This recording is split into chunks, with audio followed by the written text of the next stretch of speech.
What's going on, everyone? This is something that you all been waiting for. Everybody been waiting for this live right here. This is a very, very, very important live. I should really be doing it on Progressive Action TV, the studio setup, because I need you guys to get in tune. But we're going to talk about some very, very, very important things regarding management. We're going to discuss their Dan history. Yeah, we bringing up their Dans. We're going to discuss how management sweep stuff up under the rug but crucify us. It is the blast hour. It's the blast hour right now, and it's dedicated to management. I need management to tune in. If you're a manager, especially if you're part of the good old boys club, or the old boys club, I need you to tap into this live, man. For everyone else that's watching, this is gonna be a very powerful live. I need you guys to share out this live, right? Because we're gonna put management on blast. The information that I got, you guys never heard it. You guys never seen a union rep ever do this ever in life. And like I said, we're going to put them on blast. Now, before we get to that, we got to talk about some current events that was going on as far as like with our fight with the wage freezes. We currently got this fight in the track department where they are targeting track inspectors. We're going to talk about that briefly. But the main part of this show is going to be about management, the good old boys club, the old boys club, getting away with murder via discipline and a whole bunch of other stuff. So back to the stuff with the track department. Out of nowhere, the MTA decided to come and say that, track inspectors wasn't doing their job. And Feinberg went as far as to say that she was thinking about shutting down the entire stretches of elevated structure or subway structures. And that kind of like boggles my mind. So let's get this clear. We was dropping like flies during COVID. The infection rates in transit workers was sky high. Not one time did they think about shutting anything down. But for some strange reason, when it comes to track inspectors and them allegedly not doing their job, she's thinking about shutting down the system. What kind of sense does that make? She wanted to take immediate action on track workers allegedly not doing their job, where there wasn't even really any infractions going on with the whole thing. But when people was dying because of COVID and the MTA essentially failing to protect us, there wasn't a peep out of her. Now, we must be aware. When this all was happening, she stood back. What did Trump say? What did you guys say? Trump said, stand back, stand by, stand back. That's exactly what she did. She stood back and stood by while we were dying. But now when it comes to these track workers, these track inspectors, she want to take immediate action. But we must pay attention to the playing field. It's very important that we pay attention to the playing field. Right now, the MTA said that they talking about freezing our contractual raises, right? So this is sort of like a contract year. Every contract year, what goes on? The MTA find a way to turn the public against us. This time, they are using the track inspectors to turn the public against us, to say, look, these guys is not even working, and we're taking immediate action on them, and they don't deserve no raises. And when she attacks the track department and the track inspectors and say that, she's actually attacking every title inside our union, because they are trying to justify why we don't deserve raises. We see this every time during a contract fight. They try to turn the public against us and try to say, hey, public, we got you guys' best interests, and the TWU is the enemy right now. This is how they function. This is exactly how they function. Now, she want to make a whole public cry that she cares about public safety. If they care about public safety, why do they have us operating faulty equipment? Why they have us operating trains with poor braking? Why do they have us operating buses that's not up to date or up to code? We done seen a bus go over an overpass, right? And they tried to blame it on the operator. And said the operator was refusing to take a drug test. When that came out that was a lie, you ain't hear a peep out of the MTA. They know that this equipment that we operating out here, it's unsafe. But you want to know whose fault it is? It's our fault, because we always making these unsafe conditions work for them. We make it work for a company that do not care about us. If it wasn't for us making this broken system work, nothing wouldn't work here. Not one thing will work here. And them trying to turn the public against us so they can have public support when they say they freezing our raises, the public could go along with them, is evil. Forget about the pandemic. Forget about that we lost 150 people, thousands of others sick. They don't care. They don't care. You got pregnant women working on trains. There's absolutely no real light duty work here. If a situation was to happen on the train with you got to evacuate a train, that pregnant employee needs help evacuating. Need help being evacuated. How's that pregnant employee 8 months pregnant, 9 months pregnant is going to help someone else get evacuated when they need help themselves? Don't that put the public in an unsafe predicament if something was to happen? So I don't want to hear that she care about the public and all this other stuff, because when we were dropping like flies due to the pandemic, she stood back and she stood by. We talk about the Proud Boys, but she's actually a proud girl. Without a doubt. Now, we got to stop trying to find ways to make this system work. That's how they get over. That's why they can attack us. They rely on us. They use fear. They use fear to control us. They use the act of discipline to control us. They fire us at will. They know that our union representation is not the best. So they're allowed to get away with whatever they want to get away with. Now, we also got to be aware of something called technology. And we got to be aware that the union and the MTA, or rather the MTA, they can't interfere with our union elections. They can't say, hey, we co-sign Utano or whatever the case is. They can't blatantly come say that because it'd be a violation, right? So what do? They could set up narratives to make it look like the union is fighting the TA and the TA take a loss in order to keep a certain administration in power so they could continue to railroad the members. So there's two ways that we could play this. Now, what I would say is that if the union end up having the MTA stop the MTA from trying to give us a wage freeze, I would say that this whole thing was a ploy to try to empower Utano and make him look like a fighter. Now, if we actually go through with this and we freeze our wages, we would see that the MTA mean business. Now, for what I see is that, especially with the MTA attacking the track workers, to me, it looked like they mean business. They attacking Utano department. That means that they don't have no respect for Utano. They don't have no respect for Utano. But once again, it's our fault because we make this broken system work. Now, I am so happy that you guys is here. We're going to get straight into this whole entire management thing. I need you guys to share out the video. We getting to it right now.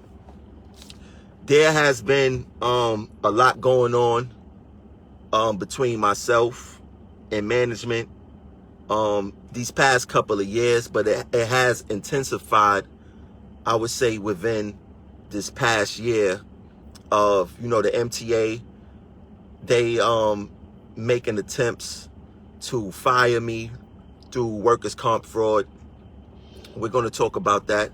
We're going to talk about how management give themselves a slap on the wrist for serious offenses, and we're going to talk about it. We're going to talk specifically about management. We're going to talk about their DANs. I'm going to be discussing some of their DANs with you guys, and I want you guys to decide what the punishment should have been of what's going on. See, the thing is this: management didn't never expect for me to get certain information. And for what I understand, that one of their main concerns is who is giving Tremel Thompson information. They don't understand that I operate the same way that they operate. When you look at all these reports of FMLA fraud that they try to put on us, comp fraud they try to put on us, or these Twitter tweets and stuff like that that come from fake accounts, they get a lot of anonymous complaints, alleged anonymous complaints. I truly believe that management banged this in themselves, and then they call it anonymous to make it look like it was anonymous and someone snitched. I get a lot of anonymous information. I get information from fake Facebook pages. I get documents from fake Twitter pages. And it goes both ways. I find Twitter pages that be attacking me, that be saying X, Y, and Z, that be echoing the same thing that management be echoing about me. So, you find the good and bad when it comes to anonymous tips. So, they think that someone is feeding me specifically. Nah, I get a lot of anonymous tips the same way that they get anonymous tips. And they more concerned about the information that was given versus the credibility of the information. I mean, I have DANs, I have videos, I have information. Right now, without a doubt, someone probably up there is giving me information, but I can't tell you who it is. I get a lot of anonymous information. So let's put on blast our first manager. Now, I'm gonna warn you guys. There's going to be 2 videos, right? I'm in my car right now, so I'm not in my studio where you're not gonna have stuff come across the screen. So the next show that I do, I'm going to put the actual stuff on the screen, the videos and stuff of that nature, to show you guys exactly what's going on. But I'm going to discuss exactly what it is, so management can know that I'm not BSing with them. You know what I'm saying? I'm not BSing with them. They're going to take a hit today. So now I'm gonna give you guys clues on who it is, but I'm gonna discuss they direct situation, right? So we got this manager in the B division. He once worked at RCC. And he was written up for something called reckless operation, in which he allegedly received 30 days for reckless operation. Now, the reckless operation that this superintendent committed was, and I'm going to say allegedly because I wasn't there, was that he cleared for third rail power to be restored without making sure that everyone was off of the roadbed. Now, anyone in subways know how serious that is. Someone could have got killed. Someone could have got seriously burnt, injured.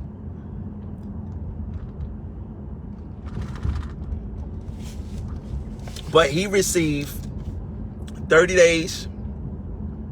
And normally in a situation like that, such a serious situation like that, that individual would be demoted. Nothing less than a demotion. This manager wasn't demoted. This manager was kicked out of RCC and made a lateral move to the road. So you have a supervisor that's out there on the road right now working in the B division. I believe they work on an NRW, I believe.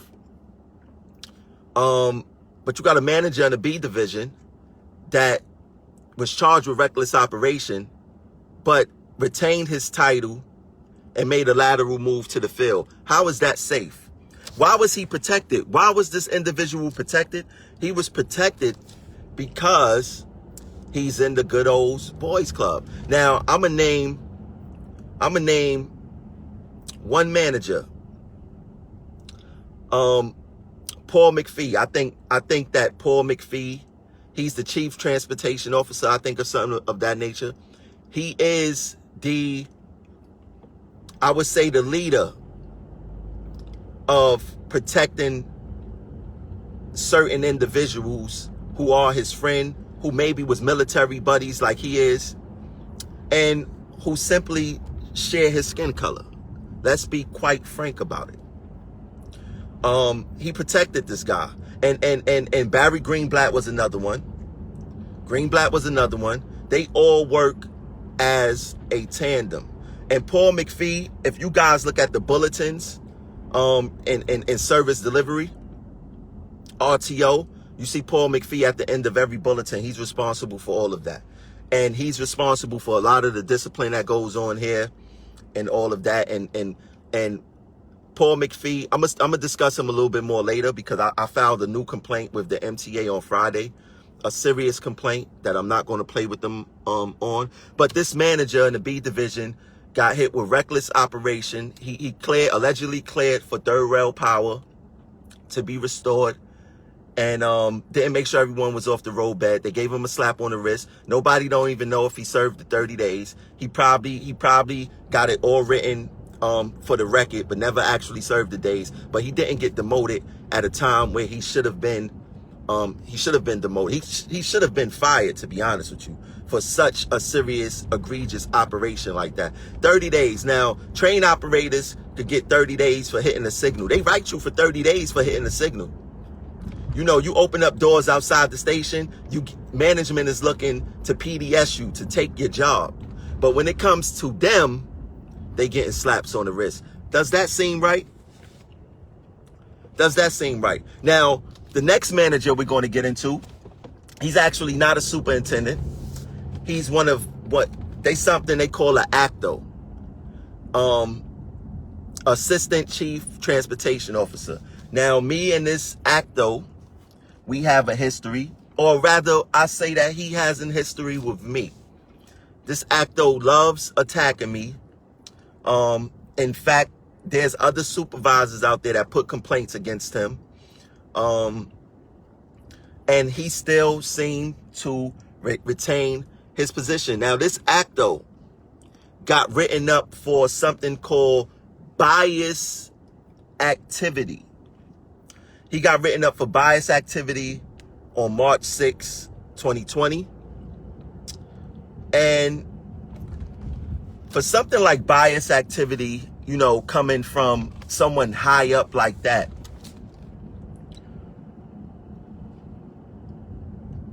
why would their punishment be a reinstruction? You at such a high level as that, right? And you got hit with bias activity. How does your punishment be a reinstruction? Everyone knows that a reinstruction is not discipline. It's not discipline here. Reinstruction is not discipline. How can he be hit with such a serious offense? And we talking about an ACTO. For them to even find him basically guilty or substantiate the claims against him for bias activity, how can he retain his position and his title? If you guys was to do a simple Google search on this information, a simple Google search on nepotism or bias activity and the MTA alone, you will find that workers got demoted or fired. This particular ACTO got a reinstruction. Now, why did he get a reinstruction instead of a demotion or firing? Once again, it points to Chief Transportation Officer Paul McPhee, who is his immediate supervisor. Now, allegedly, I'm going to say allegedly until I present whatever I got to present to the MTA, because I have to go sit down and talk with them now. There is an email chain that shows that Paul McPhee was trying to sweep this up under the rug and not discipline this particular actor, who's a part of the Good Old Boys Club, of course. And Paul McPhee, I hope that you're watching, because I heard on those tapes of, oh yeah, I'm going to talk about the tapes a little later regarding Paul McPhee. Paul McPhee basically tried to switch it up under the rug, sweep it up under the rug. And there's an email chain allegedly that shows that upper management asked him, hey, what's going on with this discipline right here? And of course he responded back, and he ended up just giving this acto a re-instruction because he's his friend. He's in the Good Old Boys Club. These guys have created and wreaked havoc for a lot of black and brown people in this organization. We not only talking about the rank and file employees, we talking about managers too. There's a lot of managers who have stories to tell about these guys. I've been working on this investigation for probably over a year. And when I do my regular show and show you guys the videos, which we're going to talk about that situation. That situation is pretty crazy. We're going to talk about the videos and the documents that I have. And even the Jason Brown situation. Jason Brown was a part of the Good Old Boys Club, and how they removed stuff from his discipline record, allegedly. So when he went to sit in front of the arbitrator, his history looked clean, like they never had to talk to him about his actions before. I actually have paperwork on that also to show that he was spoken to about his conduct on the internet and his comments on the internet, but they swept it up under the rug. But Paul McPhee refused to discipline his friend and just gave him a re-instruction, which is pretty corrupt to me. And Paul McPhee seems to be an issue. Now, I got some stuff written down here to make sure I'm not forgetting none. I got another situation with management of actually a supervisor who's a part of the Good Old Boys Club, allowing other MTA employees, check this out, this is crazy.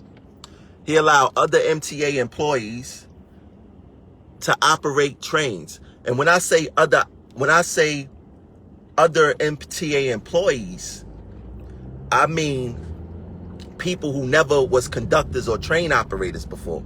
So basically, this supervisor allowed other employees to joyride in a cab, and basically that person's excuse was they was under my supervision. So that's what we do here. I mean, train operators, if your diabetes is up, if you got problems with your heart, if you're on certain medication, you can't operate a train. This supervisor allowed someone who we don't know the physical capabilities of themselves operate equipment that could kill people. And he was allowed to do it because his excuse was it happened up under his supervision. He was right there. If something would have went on, he was able to take over. Now, like I said, there's a video of this. There's a video of this. And I got it. And I'm going to play that on the next show. Now, all right. Everybody know you're a train operator. You're a conductor. Train operators is trained to let someone, like a train operator can let someone operate their train, because the same training that a TSS have in the operating cab, a train operator have, right? But when it comes down to hourlies, if we have someone in our train cab and they don't belong there, we are going to get disciplined. Make no mistake about it. They don't have to be touching a piece of equipment. If they step foot inside a train cab and they don't belong there, we are going to get disciplined, both of us. But a supervisor could allow someone who never was a train operator, never was a conductor, to operate and joyride in trains and don't get in trouble. Doesn't that seem very weird? Now, how do the Good Old Boys Club get involved with this? So, I got the name of the person who leaked the video, but it's alleged. I'm not going to say their name because I don't want to, say something. I realize that people say, yo, Tramel, your platform is huge and it's big, and you can't be saying certain things because it travels and stuff like that. And I don't want to weaponize my platform to get innocent people in trouble unless I know for a fact that they was involved. So I'm not gonna say certain people names except Paul McPhee, because he, like I say, he was on video talking reckless. I mean, I'll get to that later. But how do the Good Old Boys Club get involved with the supervisor? Now, everyone knows if you get a Dan, the MTA can find you in a matter of minutes. They know where you at. They know where to find you. They know how to serve you your Dan. Coincidentally, because this supervisor was in the Good Old Boys Club, this supervisor got his Dan served to him untimely. Why was this supervisor Dan served to him, this TSS Dan served to him untimely? Because the Good Old Boys protected him. Barry Greenblatt, Paul McPhee, and actually he had help from everywhere. Lenny Axelrod, Kim Moore Ward, they all were involved with this cover-up. They all knew about it. They made sure that the Dan was served untimely to them because they look out for each other. The Good Old Boys Club look out for each other. And when it, like I said, when it comes to discipline for hourlies, they know where to find us. They know how to issue these disciplines. But when it comes to the Good Old Boys Club or the Old Boys Club, they know how to skip over them and get them their Dans untimely and turn the other cheek. But this is what they do. They purposely issue him a Dan late so he wouldn't have to face discipline contractually. But let you commit an infraction, you will be served your Dan timely. They will make sure of that. And like I said, I'm going to be discussing this on my my show, and I'm going to be putting documents and videos and stuff of that nature on the screen so you guys can see for yourselves. But the Good Old Boys Club will be taking a hit very soon, and we're not done yet. So come to find out, hold on, let me look at something real quick.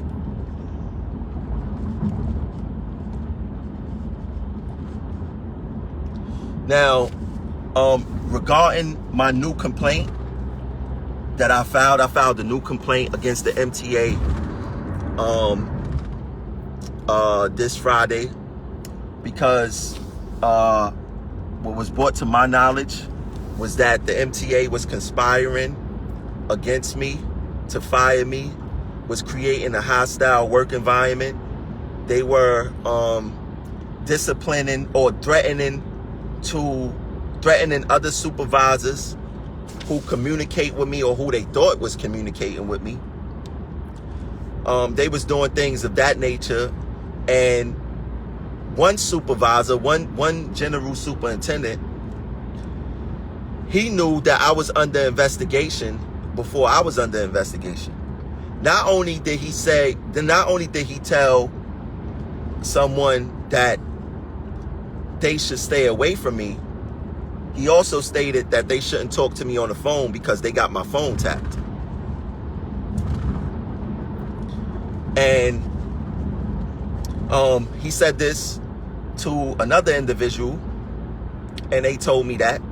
And like I said also, there's a series. We're not talking about one, we're talking about multiple. There's a series of voice recordings of superintendents, managers, saying that they are going to cause career harm to me. That their language in these audio clips is showing that they are creating a hostile work environment for me. Now, how can I feel safe at work knowing that I am under attack by people who can make up any type of lie they want to get you written up, who could set you up on the train to say that, you know, you hit this person with doors and go through with it and all this other stuff to bring stuff against you? How can I feel safe in a safety sensitive position when my job should be focused on doing my job, but not how management may be trying to set me up? How can I do that? How can I do that? I mean, these guys went as far as threatening not promoting certain supervisors because they communicate with me. This is how far they went with this entire thing. So if they threatening supervisors and other managers for communicating with me because they communicate with me, if they threatening them, then what you think they got in store for me? I know how this game work. I know how these threats work. And we all know how these threats work. We know that management could do whatever they want to do to threaten you. But the only difference this time is that they ran their mouth a little too much. They ran their mouth a little too much. And this time, I'm going full throttle.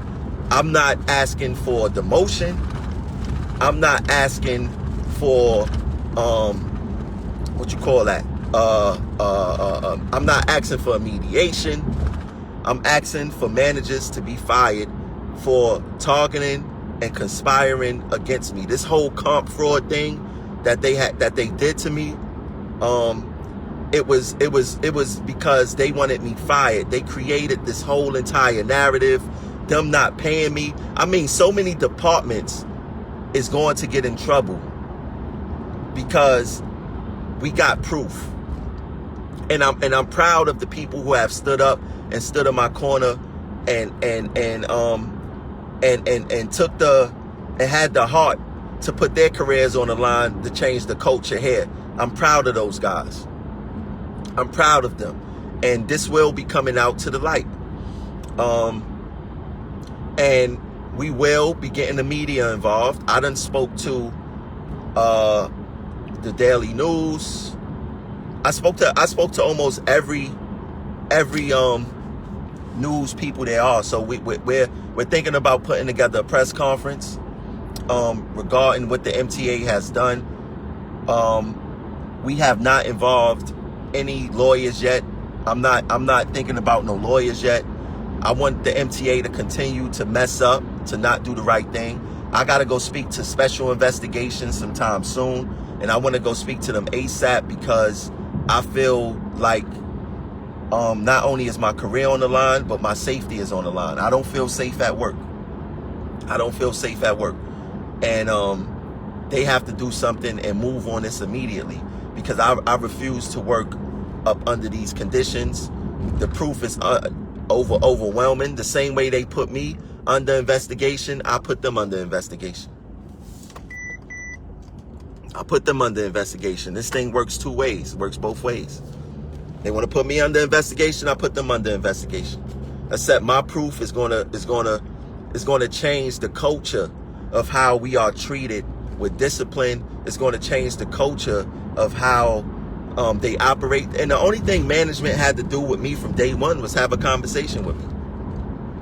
I mean, you had this one manager recently who told this other manager that he don't want to talk to me because I'm a conductor. How you don't want to talk to me because I'm a conductor? All right, that's cool. That's cool. We go fix that though. We're going to fix that. But what we got going on, and like I said, this isn't about titles for us. This is about changing the culture. This is about fixing the morale around here, creating better work conditions for us. Because the Good Old Boys Club, the only thing they care about is the other good old boys. They protect each other and they crucify the rest of us. And there's a lot of people that's complicit in upper management with this. There's a lot of people that's complicit in upper management with how managers are acting and how they treat these mostly black and brown workforce. This is what they do. This is what they do. But we are focused on changing the culture around here. We are focused on fighting back on this abusive management, in particular Paul McPhee. And let me give you guys a little history of where Paul McPhee came from. Paul McPhee was in the military. He never was a transit worker a day in his life. He came in on a special management program where he spent like 6 months in certain titles, and he moved up really quick. Like I said, he never was one of us. He never was a transit worker. And he don't have respect for transit workers. Actually, when I spoke to Eric Logel last Friday when I came back to work, it was Eric Logel who told me that Paul McPhee was the one who went and implemented the F-line thing and didn't work with him. Paul McPhee was just like, F you guys, we're going to do what we want, and that's it. And I believe Eric, because Paul McPhee was never one of us. He don't care about us as workers. Paul McPhee is an enemy of us. He's an enemy of us. And like I said, on some of this evidence that I got, managers were saying that, you know, Paul McPhee and Barry Greenblatt basically was targeting me. So, and we all know, listen, you know, when you first come to this job, one of the first things that management say is CYA. That stands for cover yo, you know what, right?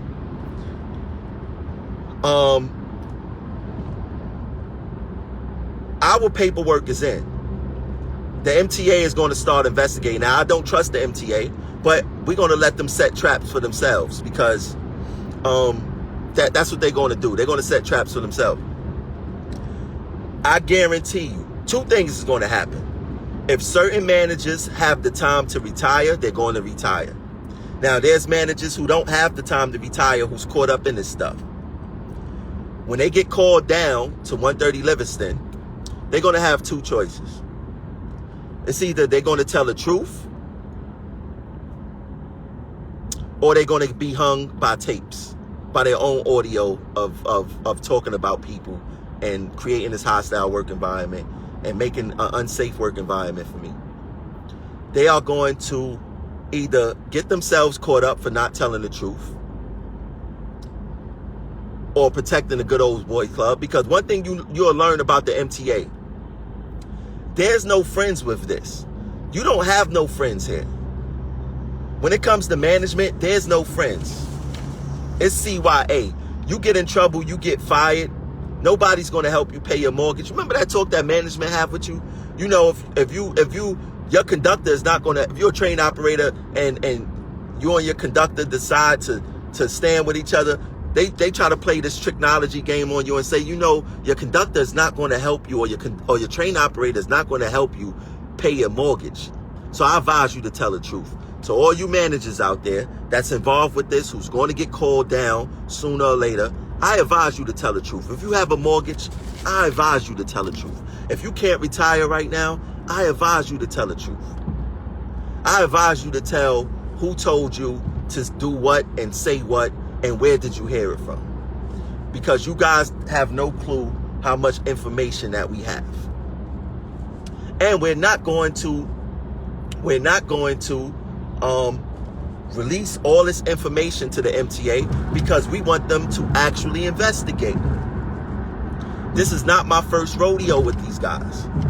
We want them to actually investigate, and we want them to be clear in their findings on what they're going to do, who they're going to speak to, and who's going to point fingers at who, because I want them to come back to me and tell me who they spoke to and what did they say and what was said. And then we will release our tapes to them. We're not giving them anything. We'll let them hear it, but we're not submitting anything until they do what they need to do. We're going to give people the opportunity to tell the truth and sell themselves. But the Good Old Boys Club, we're not making no concessions for them. It's only one place for them to go. And that's out of this company. That's out of this company. You get a manager written up for bias activity. He gets a re-instruction. You get another supervisor who's a part of the Good Old Boys Club. What they do, they hand him his Dan untimely because they was protecting their own. And they protect their own for the simple fact that if one get in trouble, it's possible that that other may snitch on the other one, because none of these guys is tough. None of these guys want to get fired. So what happens? They're going to end up telling and snitching. This is serious what's going on. I was honestly, when I was met with the information that I heard and the proof that I heard, I'm actually considering taking a leave of absence just for my safety. Because I can't get on no train and be thinking about everything that's going on, this hostile work environment that management created to me, and do my job efficiently. There's no way that I could do that. There's no way that I could do that. You know, it's hard for me to sleep sometime. I'm constantly thinking about this. And all because I'm standing up for what's right, fighting for the members, want to be treated with dignity, want to be treated with respect, want to be treated like grown men and women on this property.